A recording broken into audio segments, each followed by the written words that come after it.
Bum, bum, bum, bum, bum, bum, bum, bum, bum, bum, bum, bum. Hey, everybody, come join me. Hello, Missy.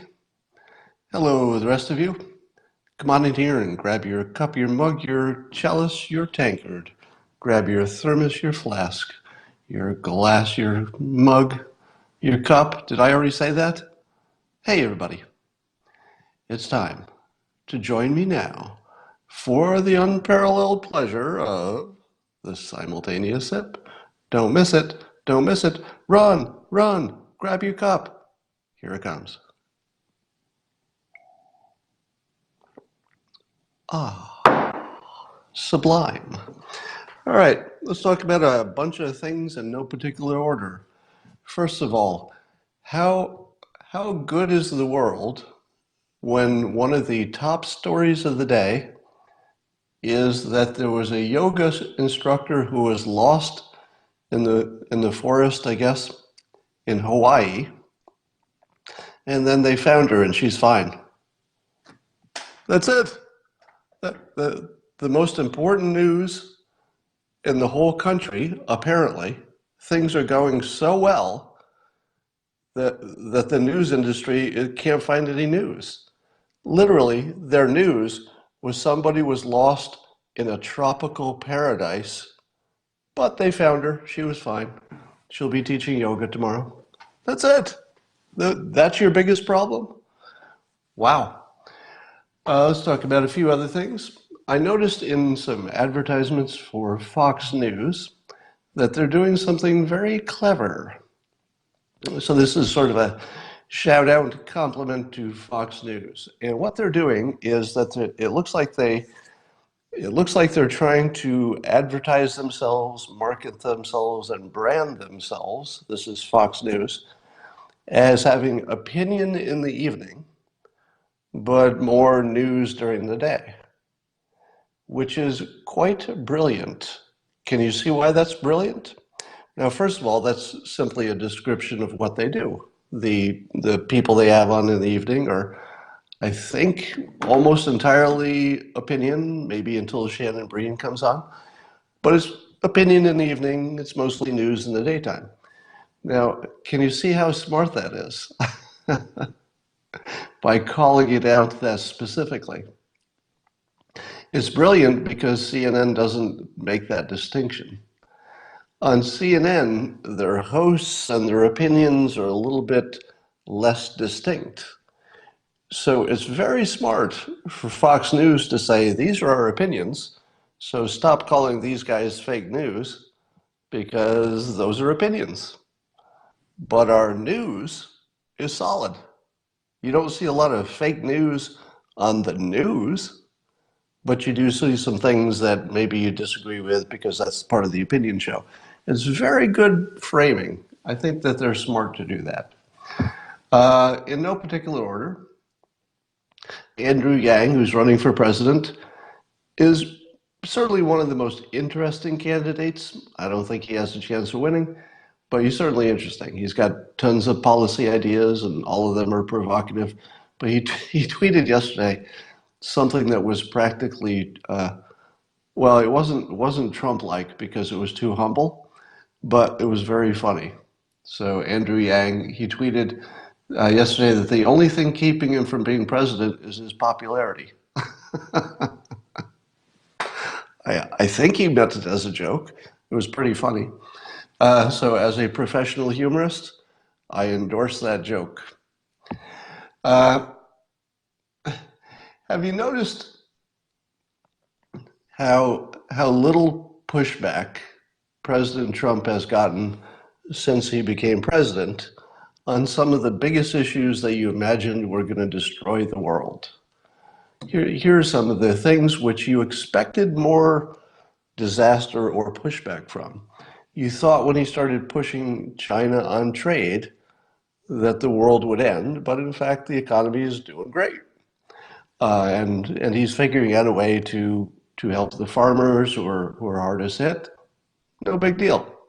I mean, it's a big deal for certain individuals, and we should do what we can to ease that pain because the pain is not distributed equally. So if we can find a way to help those patriots who are taking most of the pain, we should.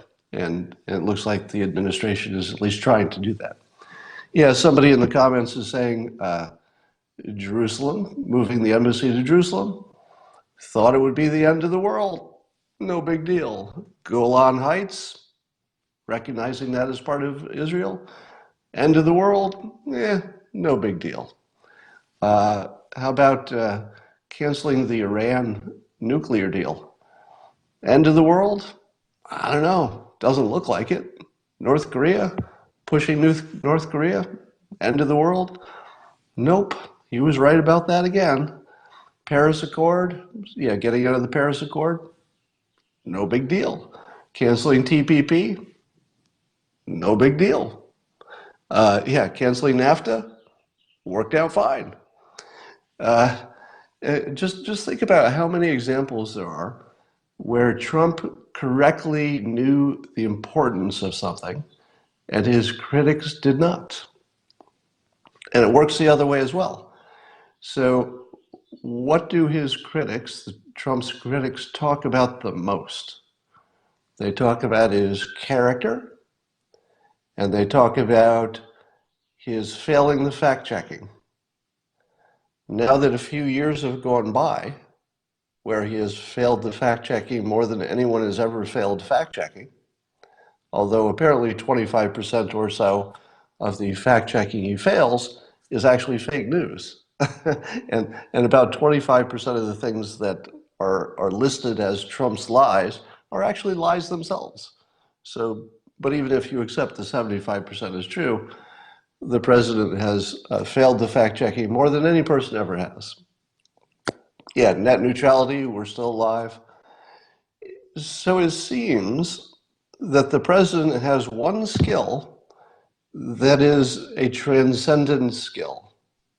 If you try to figure out why does Trump keep succeeding in lots of different places, now, of course, he has some famous failures too, but it's pretty clear that at the moment he's on top of the world. He is a billionaire.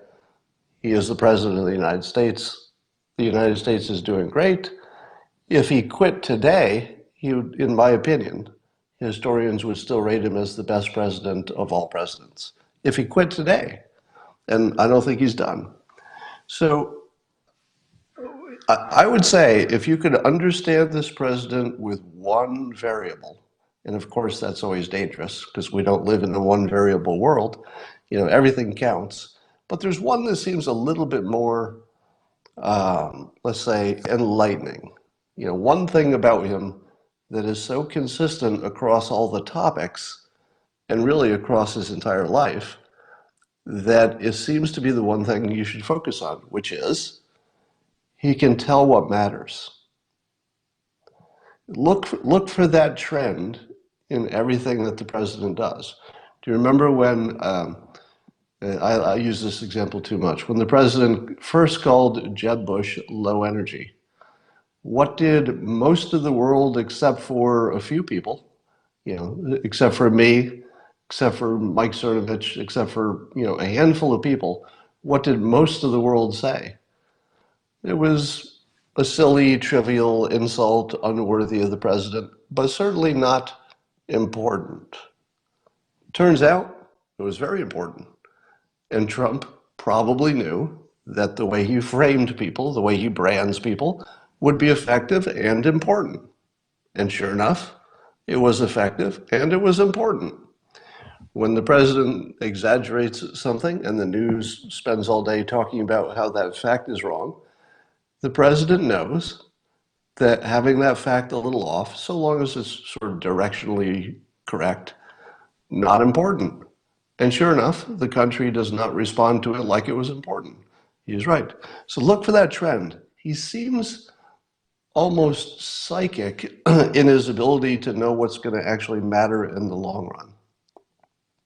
And you see, for example, when he does provocative things, people focus on the provocative thing, but it's pretty clear that he knows that getting attention is more important. And in the long run, it is. So look for that. So the president used the phrase Age of Enlightenment. in a tweet yesterday. He said we're in the Age of Enlightenment. Isn't that interesting? I don't know. I'm sure he A/B tests stuff like that. So I don't think he necessarily assumes that he'll be using that phrase going forward. He throws it out, sees what happens. If people respond to it, maybe he'll use it again. I don't know that anybody's going to respond to that. We'll see.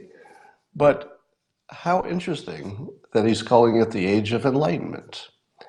Now, if you recall, back in 2015, and I like to remind you of this often, when I started writing about Trump, when he was running for office, I said that not only would he win the presidency, back in 2015, I said he would not only win the presidency, but he would change forever the way we saw reality. Done. I would say that prediction is probably the most accurate prediction I've ever made. That he would change how we saw our very existence. And he did. Now, some people may not be happy about it, clearly, but it's clear that he did. And now he's called it out by name, an Age of Enlightenment. What does that mean? Let me put a little meat on that. Well, one of the things it means is understanding what's important. That's really central to this enlightenment situation. You don't have enlightenment unless you can also tell what's important. This president has taught the world what's important. We didn't know. We were worried about political correctness and social justice worrying and identity, and we were trying to be nice to other countries and maybe they'd be nice to us, and it was just all wrong. Pretty much everything we were doing that we thought was right turned out to be illusions and mistakes.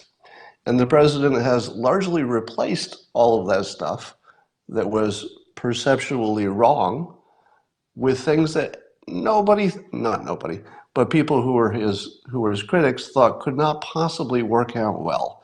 It can't possibly be a good idea to push China that hard. It can't possibly be good to push Iran. It can't possibly be good to be this friendly with Israel, and so much so that they're naming things after him.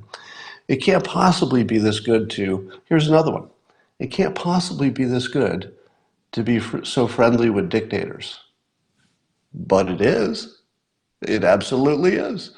He's creating the model of being respectful to the dictator so that you can negotiate as hard as possible without making it personal. That model will forever be the model. He has set a standard which, if a future president violates that standard, it's just going to look like, they're just going to look dumb because he showed that works.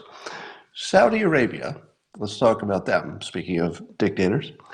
This is clearly a case, and you saw this again, apparently the administration has trying to bypass some laws so that they could go ahead and sell military equipment to Saudi Arabia and some other friendly countries over there. And it seems that we're treating Saudi Arabia far better than you would think we should, given the Khashoggi situation and anything else that we don't like about how they handle their domestic situation. But you know that in June, if the plan is still on, in June, there is supposed to be some kind of a comprehensive peace plan. Jared Kushner, I think, is behind that. And so the president is setting the pieces before June. One of the pieces is, hey, Saudi Arabia, we're really going to be your friend, assuming you do something important for us on this bigger picture. You know something like that conversation is happening because this president had Saudi Arabia's leaders back in a way that nobody expected, in a way that nobody suggested. Even his own team said, hey, I think you need to be a little tougher on Saudi Arabia's leader, Prince Salman, because of the Khashoggi thing, if not other things. And the president pretty clearly ignored everybody. it seems that the president has once again decided that that relationship is important. Probably important for the larger plans, and we may find out what that looks like in June. Likewise, pushing Iran as hard as possible now is probably all just a setup for June when there's the big plan. Because the reporting now is that Iran's proxies, all the people that they're funding to make trouble and cause armed problems in the region, that they're strapped for cash. And Iran has told them that they're going to need to find money elsewhere. Now, that's pretty important because he's softening up Iran. We're moving military assets in. We're blaming them for things. The administration has declared the Iranian National Guard to be a terrorist organization. Now, when you heard that the administration was going to call the Iranian National Guard a terrorist organization, what was your first thought when you heard that? I remember my first thought was, why did that take so long? Is there some reason we didn't do that before? As soon as he does it, you say to yourself, well, wait a minute. That seems so obvious after you do it. Because that creates the mechanism where they can start strangling the finances of anybody involved with the Revolutionary Guard, creates another set of weapons that can be used to make life hard for the administration. So you see over and over again that the president seems to have this almost, I don't know, it's almost an unnatural ability to know what's going to matter in the long run. And the fact that he's still president, his ratings are improving, the economy is doing great, the country is doing great, seems to be a validation that he has correctly guessed what's important. All right, let's talk about some other stuff. On healthcare, apparently the administration is going hard in 3 areas on healthcare to reduce prices. Each of these categories seem exactly right on target. And again, when you see this stuff, I'm going to describe it in a moment, your first impression should be, why weren't we doing that before? What about this was not available to every other president? Why are we waiting for it now? Jake Novak wrote about this before the administration focused on it, and Jake's writing I think highlighted what was important, and then sure enough, the administration hit the same 3 points. So obviously they were important. One was price transparency. So the administration is trying to make hospitals and others in the healthcare field publish their prices. Apparently there are gigantic differences in prices, and if the consumers knew, they could make different choices. So that's one thing. Then selling health insurance across state lines. Apparently that change has already been made or it's in the works. So that makes things more competitive. And then apparently there have been a lot of hospital mergers that reduce the competition. So the administration is going to take a look at that to see if maybe there's something to do with hospital mergers to perhaps prevent them that would make more competition in the area. And then I also understand, this is not on the list of 3, but that the Health and Human Services sped up the process for, is it Health and Human Services? But anyway, the government has sped up the process for approving generics. Because there's some kind of rule where apparently when the 2nd or 3rd generic hits the market, the price plunges. So they just make sure that they get to that 2nd or 3rd generic option as quickly as possible. The FDA, I'm sorry. Yes, so the FDA has sped up the process of generics. Now, if you look at those 4 things I mentioned, are not all of them so obvious that you say to yourself, why are we only learning that the government is getting interested in doing these things now? Every one of these things is glaringly obvious after you hear about it.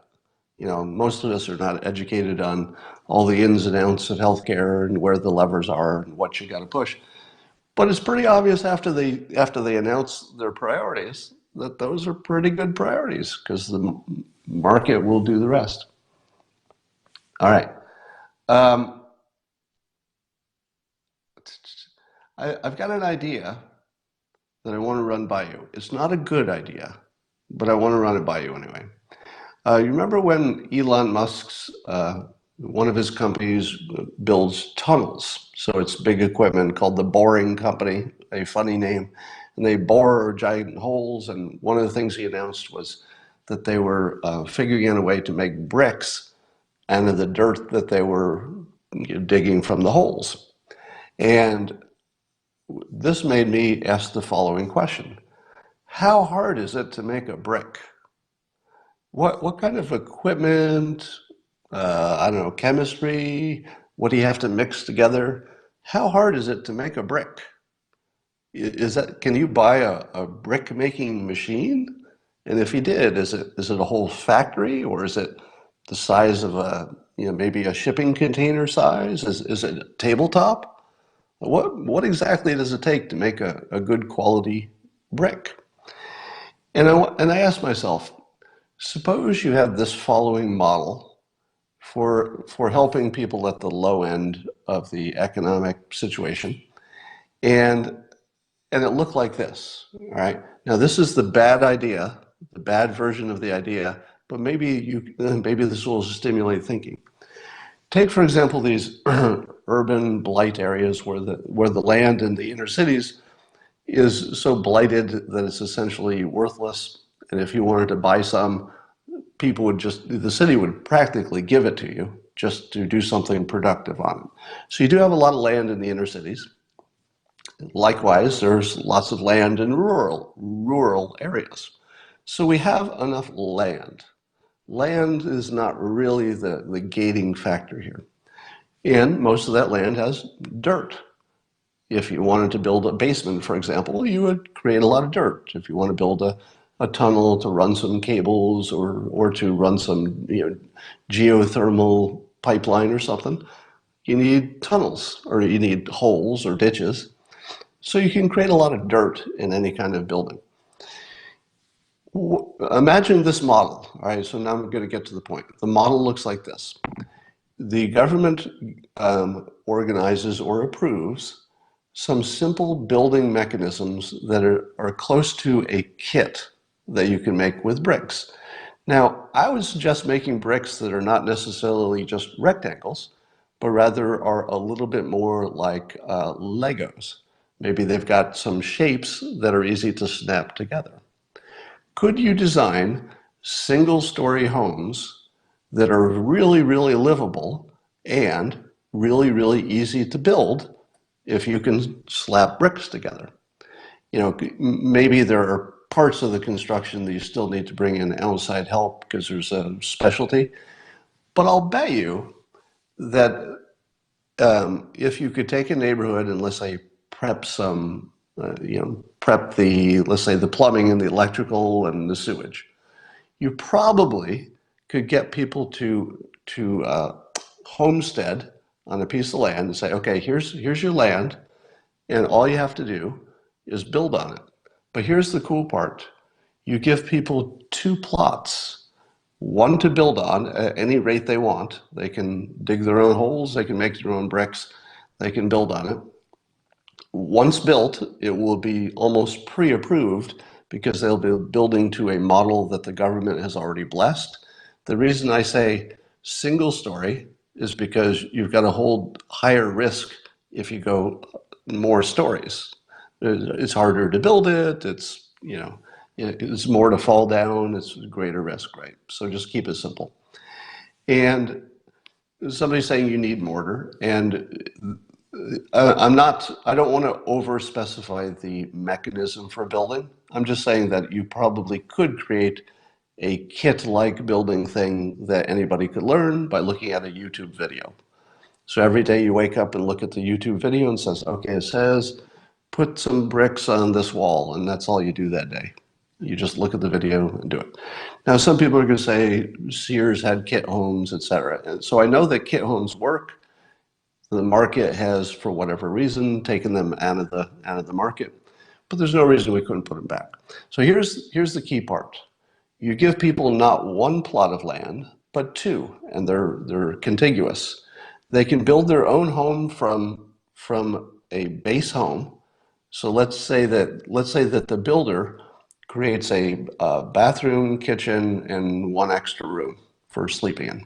So let's say that's your basic house. Let's say it only costs $20,000 to build just that little core, but you build it so it can easily be expanded by the owner. So the owner could add another bathroom, add another room. They just do it one brick at a time according to the plans that are already approved, and they can build it at any rate they want in their spare time. But then the second plot of land, they simply own as an investment property.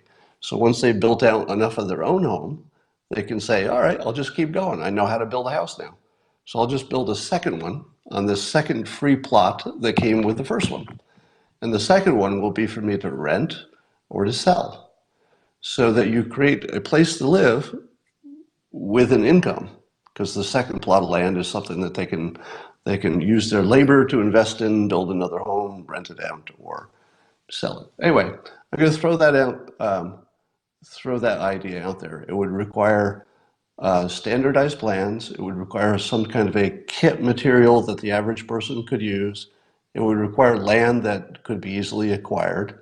It would require the concept that you get two pieces of land, and you would need the professionals to set in the basics. So you would need the professionals to put in the sewage, the main electric to the house. But you could probably get to the point where even an individual who didn't know plumbing could add a bathroom if you did it right. Because if you always use the same plumbing, the same set of things, they would stick together pretty easily. It's only hard to do construction if everyone is different, and you have to cut logs, and you have not cut logs, but you have to cut wood, and you have to shape things, and you've got to take big things and turn them into little things on the job site. If you never had to do any of that, if everything was a set of things that always fit together just right, an average person could do it pretty easily. You might need inspectors just to make sure they did it right. All right, so that's enough on that. Let me talk about a little poll I'm doing on Twitter right now. Some of you have seen it. I did a poll and I asked how many people have had the experience of following me on Twitter only to have Twitter's system, for one reason or another, unfollow them so that they had to later follow me again. And so I did a Twitter poll. Now, first thing you need to know is that the Twitter poll it's not scientific. It doesn't mean that these numbers are accurate in the way that you would like a poll to be accurate. All I was trying to find out is if there are a lot of them or not a lot of them. And I thought, for that purpose, it doesn't matter how scientific it is. There will either be a lot of them or there won't be a lot of them. So here was what I found out. So over 8,000 people have responded to the poll. From the beginning, from the first 100 or so people who responded, approximately 17 or 18% were saying that they had the experience, sometimes more than once, of following me and then finding out that they had been somehow unfollowed. And what's interesting is that as that number of people who answered the poll grew from a few hundred to now close to, I think, 9,000, for most of that entire time, the ratio of people who said that their follows had been unfollowed on my account specifically stayed around 17 to 18%. Does that mean something? I don't know. It could easily not mean anything. But I asked myself, that is a very consistent number. I would have expected to see more fluctuation. I would have expected that maybe it started out being a big number and shrunk over time, but it stayed consistent at around 17 to 18%. Now, as many people pointed out, some developers pointed out, and Twitter themselves had explained this to me as well. There is a real situation in which this can happen through normal, just normal error. And the way it works is if you've got your device in your hand and you're in the app on Twitter and you say follow, it's first recorded in your app. So the only place it exists at first is on your phone.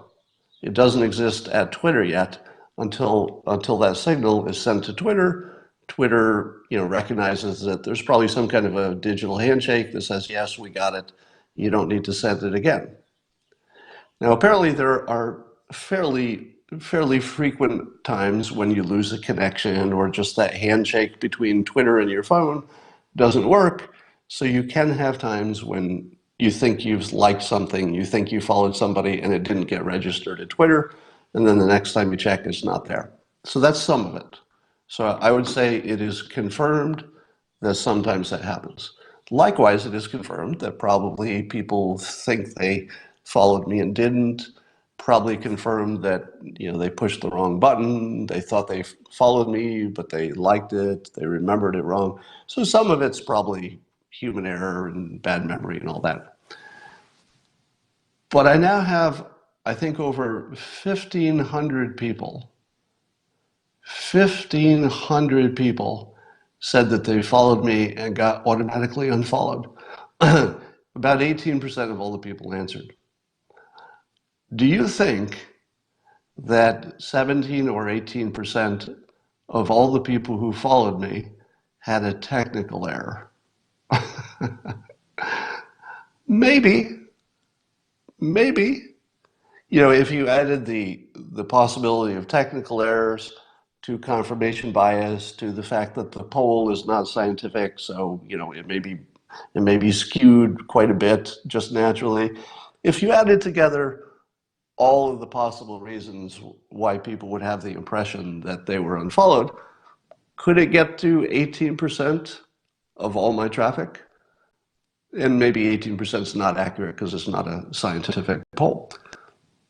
I don't think so. I can't rule it out. There's no way I can say it's 100% chance that something weird is going on here. But as I've said before, if you can't tell and there's no mechanism to know, so I have this question. It's suspicious. It's suspicious by its nature. If I can't tell if that's really stopping me or not, then democracy, or the republic, as we call it, does not exist. Because it means that the social media companies can do anything they want, and they can put their finger on the scale any way that they like, and nobody's going to know the difference. There's no mechanism to check. Now, you may say to yourself, well, wouldn't it be more obvious if they were doing this? And of course, a lot of people think it is obvious, but confirmation bias is too much of a possibility there to know that just people thinking they see it means anything. It doesn't necessarily mean anything. But let me draw a picture to tell you how dangerous this is. Some people, when I made the comment that social media has eliminated really the democratic process for all practical purposes and concentrated it with the few people who can control those platforms, people said to me, Scott, we've always had the news, and the news has always been fake news. So if you went back to the 20s and read a newspaper about politics, it probably wouldn't be all that accurate. And so we've always lived in a world in which our democracy was greatly influenced by big companies. In the past, it was more just the news. In the present, it's the news plus the social media. So nothing's different, Scott. Why are you talking about this? But here's the difference that they do not account for. If you go back to the 20s or the 50s or any time in the past, or even 60s, 70s, or 80s, you could go back to the 90s and it would be completely different than today. And the reason is that we now know so much more about how to influence people. We know what works in general, and we can rapidly test it to find out if it did work. And we have so much better analytics we know how to get the exact message to the exact person, the type of message that affects the right person, and we can even tell what kind of people might be influenced and which ones not to bother with because they'll never change their mind. Imagine all of that technology, that knowledge, that ability to measure and to influence people. Nothing like that ever existed before. And the public at large is unaware of it. The average member of the public doesn't know that the technology and the knowledge of how to influence people has gone from, the Wright brothers barely getting an airplane in the air to putting a rocket on Mars. So if you say it's no different, we had newspapers then, we've got social media now, it's all fake news, nothing's that different.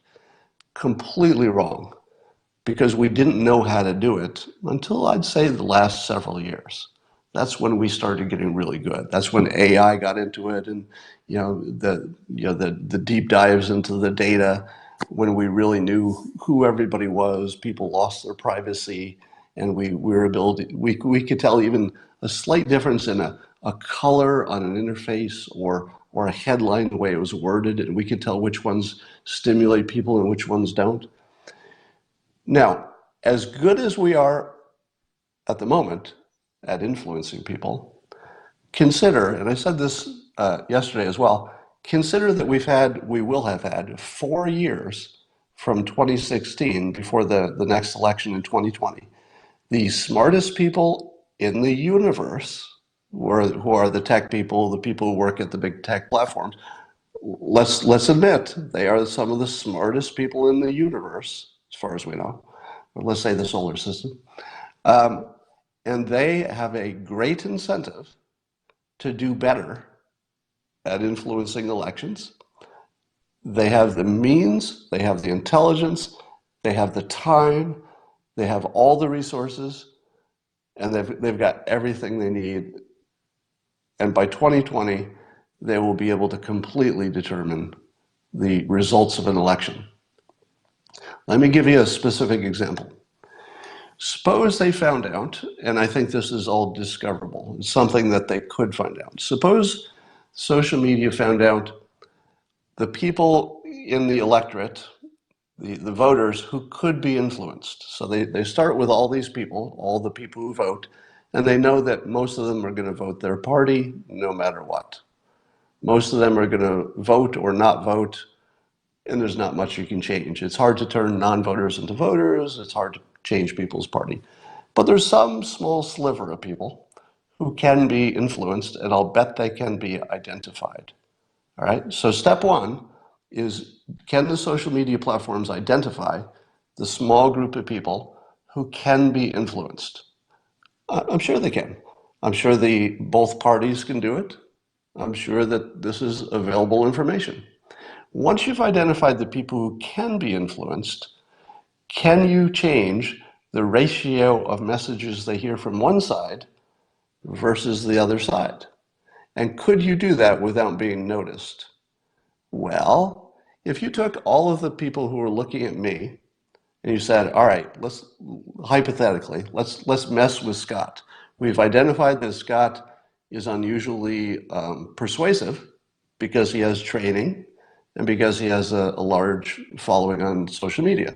So those two things are the first flag. Uh-oh, he's persuasive, he knows how to do this, and he has a large following, so it's a big platform. So suppose they said, why don't we just change how his message gets to not the whole group, because the whole group is largely can't be persuaded about anything. But suppose we only limit his message to the few people who could be influenced. Would I notice? And what would that look like when I looked at my traffic? What it would look like is that I didn't go down by 90%, because I would notice that.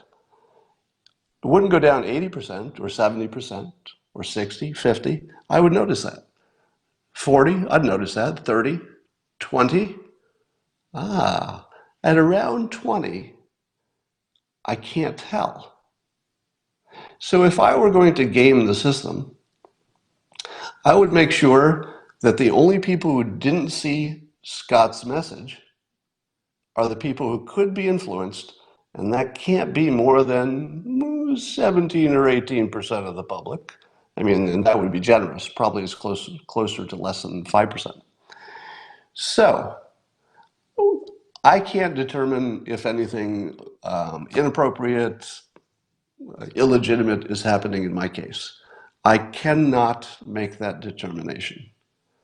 But I can say with complete certainty that if someone wanted to game the system, they would look for people like me, and you could probably make a small list of the other people that would be on the list. You know, you'd see Jack Posobiec, you'd see Mike Cernovich on the list, you'd see, you know, you could make your own list of, 50 people. Let's say if you took the 50, maybe 100, let's say if you took the 100 most influential people on one side, let's say the pro-Trump side, and you said the only thing we're going to mess with is how often the persuadable sliver of the world sees their content. Everybody else can see everything. It doesn't matter because it's not going to change their votes. Could they do that? They could certainly identify who the people they don't want me to see the message, and they could change, for example, which YouTube gets suggested. Would you know the difference if your YouTubes were not being suggested as often to the small sliver of the public that are the influential ones? You wouldn't notice.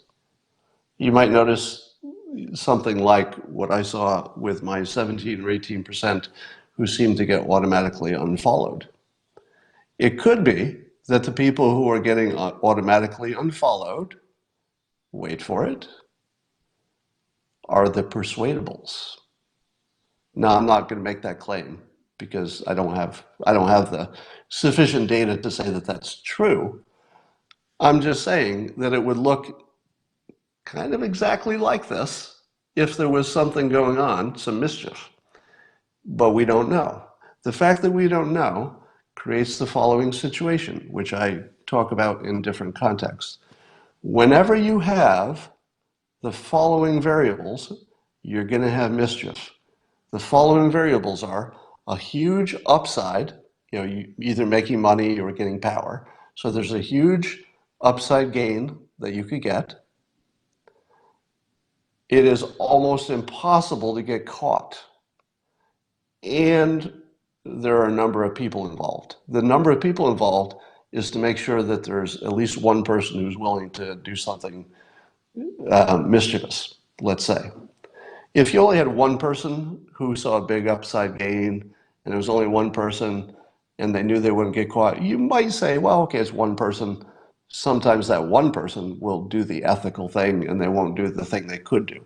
If it was just one person, maybe they would, maybe they wouldn't. But if you have a number of people, you can guarantee somebody in that number of people is going to take the free money. Big upside gain, either in power or whatever it is that they're trying to gain, no chance of getting caught. In what situation have you ever seen those variables? Gigantic upside gain, no chance of getting caught, and lots of people involved. When those are the variables, when do you not see mischief? Never. In the history of humankind, you've never, not once, seen a situation like that where people, don't jump in and aggressively exploit the system. It's what we do. We're humans, right? You would expect nothing less. So,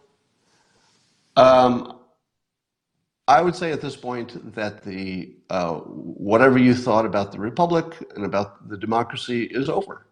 And we don't have to worry about losing our democratic process because it's already gone. Now, and by the way, I mean that sincerely, without hyperbole. We don't have the same political system we had 10 years ago, and nobody decided to make it that way. Right? We didn't have a national conversation about, hey, let's change our government by really putting the social media platforms largely in control of this stuff. Nobody made that decision. It just sort of evolved that way. That's what we got. Now, I've said before that If I ever reached 1 million followers on Twitter, that I would largely run the world. Meaning that, because again, I'm a skilled persuader, I've studied it, I know how to do it. If my platform were bigger, and I'm just using 1 million as sort of my, uh, there's no science behind that number, it's just a big number. There's somewhere at around 1 million followers, I would be so hard to ignore that I would become part of every conversation. And once I become part of a conversation, it starts changing things. Now, somebody said, look how big your ego is. I'm making a claim that anybody who has my skill set and reaches 1 million followers is going to have this kind of influence. My skill set is simply that I've spent time learning these things. It's not that I'm magic. It's not that I'm smarter than other people. It's that I spend time learning a specific skill set. Anybody could do it. Now you add that to the fact that that I would have more followers, that magnifies the message. So here's the thing. As we're entering this new age of enlightenment, where we understand that voting is not what we thought it was, but rather we're being influenced by all these dark forces, if you want to get your way, the best way to do it, aside from voting, is to boost the voices on social media that are the closest to your own. So I think you're going to see sort of a race to promote certain voices so that they have more influence on social media, because that's the thing. Now, keep in mind that if it's true that I'm being shadow banned or throttled back in any way, and I don't have conclusive evidence that that's the case, but if it were true, the more users I have, the harder it is to make me invisible. So as some number of users, it would be almost impossible to game the system to keep me away from people. So if you want to get your system back, you would find people you agree with. It doesn't have to be me, but just people you agree with who are persuasive, try to boost their social media traffic, and then those voices become sort of the proxies for you. All right, let's talk about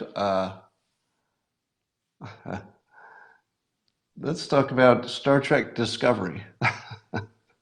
So Jack Posobiec asked on Twitter, what were people's favorite science fiction shows? People had a lot of opinions, as you might imagine. I mentioned Star Trek Discovery, which is on CBS All Access Pass, and I got a huge pushback. And I do know that at least there's a huge number of people who are seriously mad about that show because it's too politically correct. Now, it is politically correct in a sense that they make a female character the most ass-kicking character, but that's all science fiction. The entire genre of science fiction has gone to a female-centric model where the women are the badasses and they're the ones who are beating up the aliens and stuff. So that part I'm just started getting used to. Yeah, it's probably a phase that society is going through. But the reason I like it is the first season was confused and wasn't that great. So if you only watched the first season and then you bailed out, you missed the best second season ever. The second season introduces a new character, Captain Pike, who's just great. But what I like about the show is they have the best actors. The person who plays the main character, Michael, she's a woman, but her name is Michael for reasons that are not explained. She's a great actor, or do you say actress? I don't know. I don't know what is the proper term. But all of the actors are the best that I've seen in a sci-fi ensemble, and the effects, the stories, the actors. Second season is great. First season, let's talk about Assange. Somebody on Twitter sent me some articles showing me that both Rand Paul and Rudy Giuliani, not too long ago, in the not distant past, have suggested that Assange maybe not go to jail for different reasons. Rand Paul was suggesting that that we offer a pardon. The government offers a pardon in return for whatever he knows about Hillary Clinton's email.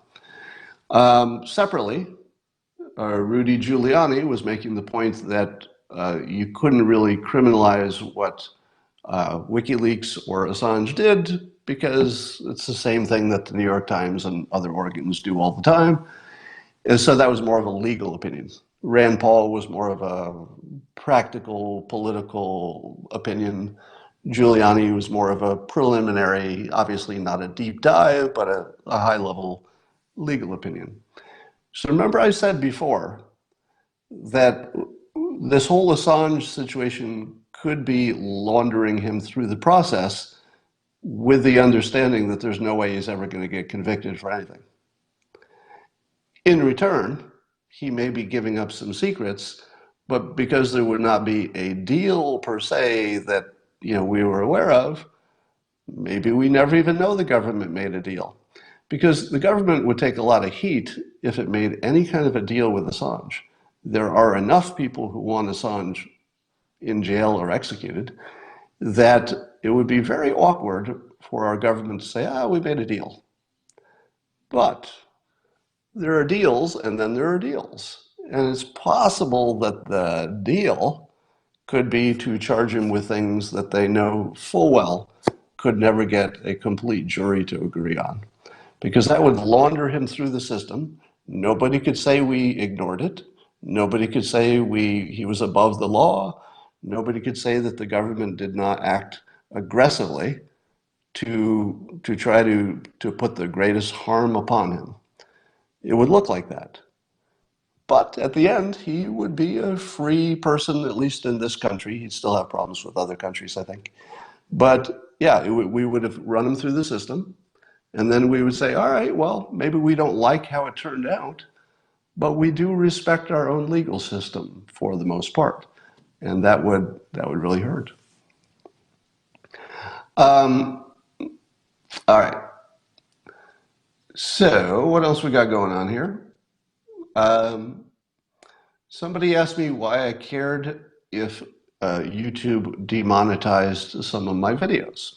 It's a fair question, so I think I'll give you a fair answer. And the context of that is that since I've said I have FU money, and what's the point of needing to be monetized if you're not doing it for the money? Completely fair question. Here's my complete answer. The demonetization has more to do is about more than the money. The money, of course, matters, and it is an incentive. I would work harder for more money, even though I have money. If you don't understand that, you don't understand human beings. It doesn't matter how much money I have, I would still work harder for more money. In other words, if I were monetized, I would have I would more likely do, let's say, a second video in the afternoon instead of whatever else I was going to do. All right, I'm almost sure I would still do one a day because I enjoy it so much, but I might do more. I might put a little more effort into it. I might improve the quality of the production. I might buy a new microphone. At the moment, 100% of my monetization, which comes through Patreon for people who still are okay with Patreon, comes through these super hearts that you can do on Periscope. If you click the super heart, you can donate money.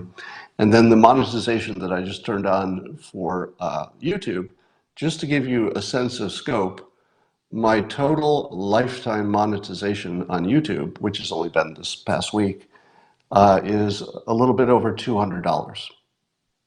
Right, so just so you know what monetization means, in my case, about $200 over 3 days, I think.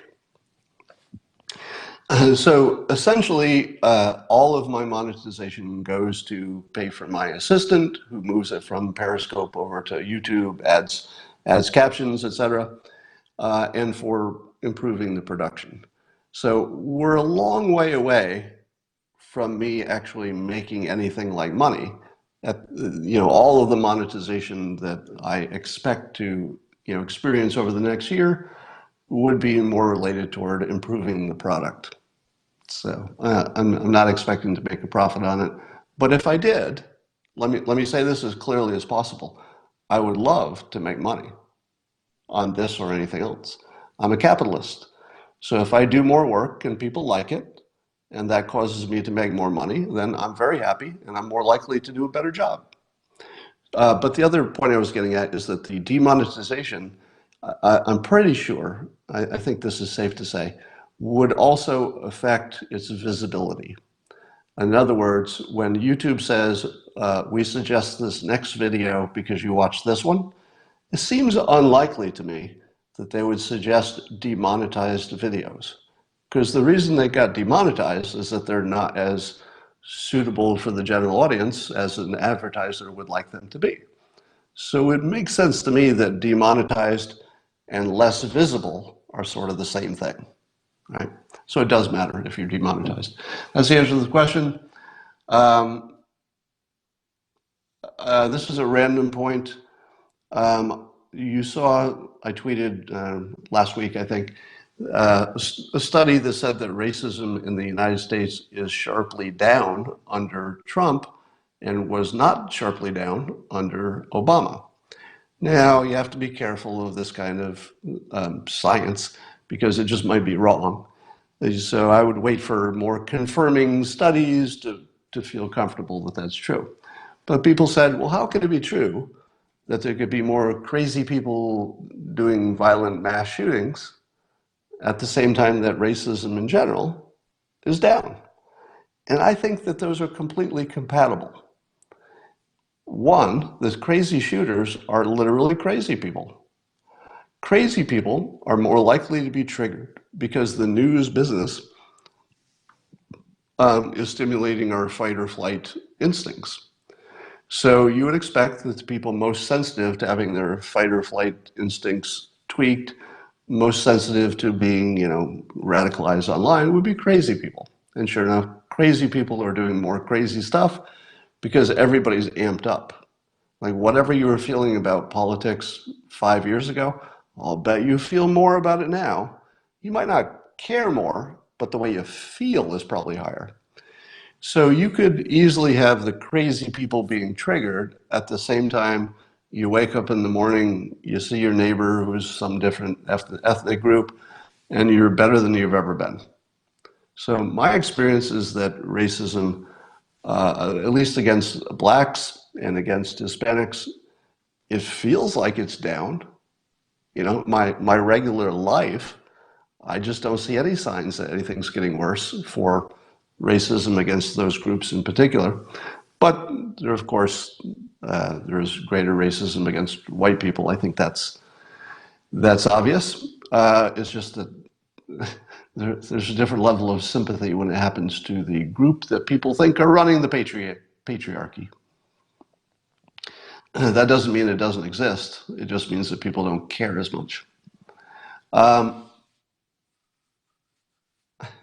Yeah, I like this quote that, who said this first? That that the demand for racism is outstripping the supply?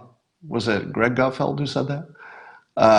That the news business has to go out and generate some racism because they need it for the news, but there's just not enough of it happening, so they've got to go gin up get their own racism going. By the way, I've agreed to go on Candace Owens' show, but I might wait until closer to when my upcoming book is out. Oh my God, somebody's reminding me.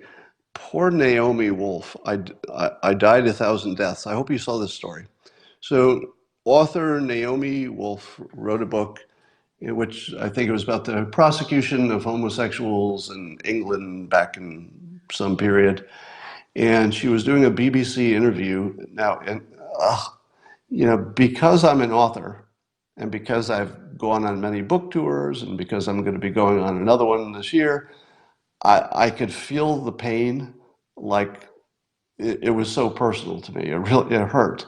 So what happened was she goes on the BBC to talk about her book, and it turns out that two really important concepts she misunderstood. which caused really the main premise of her book to be completely flawed. And in summary, there's a phrase called death recorded. She interpreted meaning that they were executed. So she thought, well, there were lots of executions of homosexuals, and that was an important point that I guess was part of the theme of her book. Turns out that the phrase death recorded was an old-timey way to not specify what happened, meaning that you could record the death without killing the person. Apparently that was the common usage of the term, is they wanted to say, well, we'll record it like we killed you, but we don't want to kill you, so we'll just write down that we killed you, or something like that. I may have that wrong. But the point of it is that on a live BBC interview, this book that she probably worked on for a year or two or whatever, she's completely unmasked for her central theme, just being wrong. And I died. I couldn't even get to the end of the interview. To her credit, and a lot of credit, how often do you see people sort of trapped about the facts on live TV or live interview, and they just lie? Typically, when people get trapped with a fact check, they just change the subject or they just lie. But Naomi Wolf hears this, probably realized that she's totally, in trouble, and she just says, well, that's an important fact that we should research. So she actually immediately acknowledged that she could be wrong and that she needs to look into it. Now, here's my take on that, and I'm going to give you the author's take. I don't expect you to adopt this opinion because I know it's kind of fun to watch people suffer in public. My respect for her actually went up because she accepted that at the hardest possible time. I mean, that took some stones to simply even acknowledge that that could be the case. Now, of course, I assume she'll do some research, and maybe we find out she's right. Maybe the BBC guy was wrong. But the fact that she took that like an adult, and she accepted completely the possibility and said she would look into it. My standard is not to judge the mistake. And I've told you this before. If you judge people by their mistakes, you just end up hating everybody, including yourself, because everybody makes mistakes. But if you judge people by how they respond, how they handle their mistakes, you have a much more useful standard.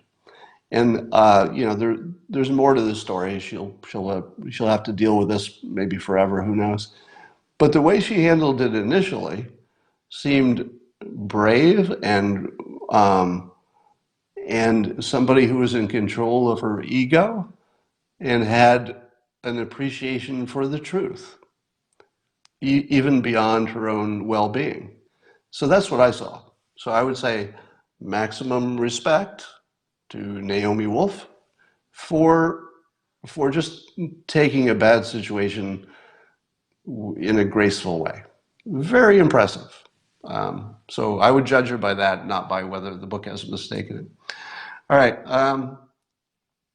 There was something I knew I wanted to talk about that I wrote down and probably can't find it now. Yeah. All right. I think that's all I have to talk about today. Oh yeah, old nads. So Jerry Nadler fainted, had some kind of health scare in public yesterday.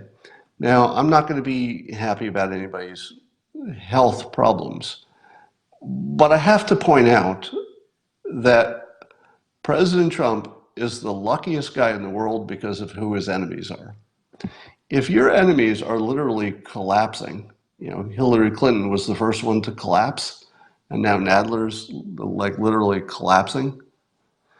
It really it's not a good look for the opposition, right? Now, again, I don't want to make fun of anybody's health problems. And I hope that I hope he's fine health-wise. But you can't overlook the fact that the quality of the president's critics is getting worse and worse. I think it was Geraldo who said on the Five yesterday that the president had the most unattractive critics. Now, when he said unattractive, I don't know if he meant physically or just their whole persona, their character. I think he probably meant it comprehensively. But Adam Schiff and Jerry Nadler, and now Pelosi, being I would say, the faces of the opposition, are really problematic for people who want to be on that side. Because even if you agree with Nadler, people are team players and they feel that anybody on their team is a reflection of themselves, sort of like an accessory. You put on your own outfit, but your team is your accessories. And Nadler is not a good accessory for most people.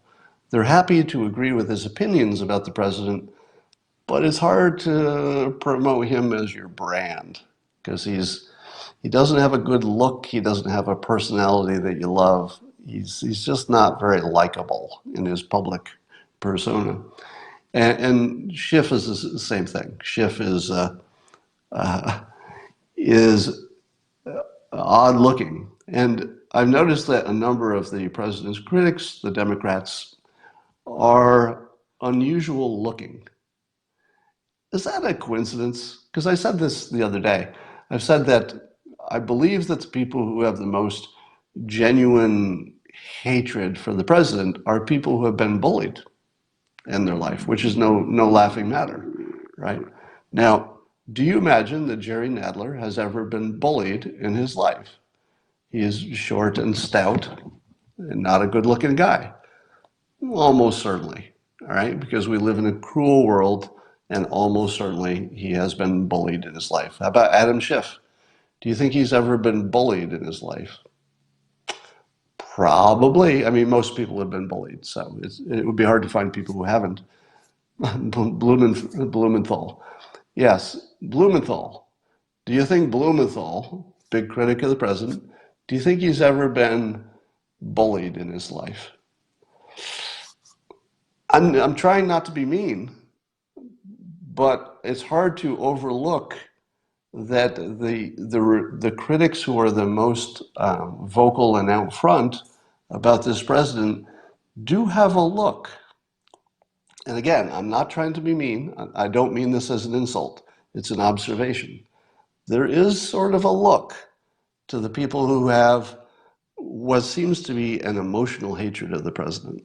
Now, I would exclude, as I did yesterday, Chuck Schumer, Pelosi, and a number of other people.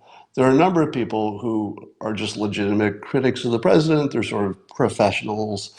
I don't see Pelosi as somebody who was necessarily bullied as a kid, or at least not more than anybody else. I don't know that Chuck Schumer was bullied as a kid, but neither of them seem like they're emotionally involved. They seem like they're professional critics. Nadler, Blumenthal, Schiff, they don't seem like that. They seem like there's something else going on. Now, some of the younger ones like Swalwell and AOC, they also seem like just professionals. When I see Swalwell talking about the president, does it look to you that Swalwell was bullied as a child and he's got an emotional problem with the president? No, I don't see it.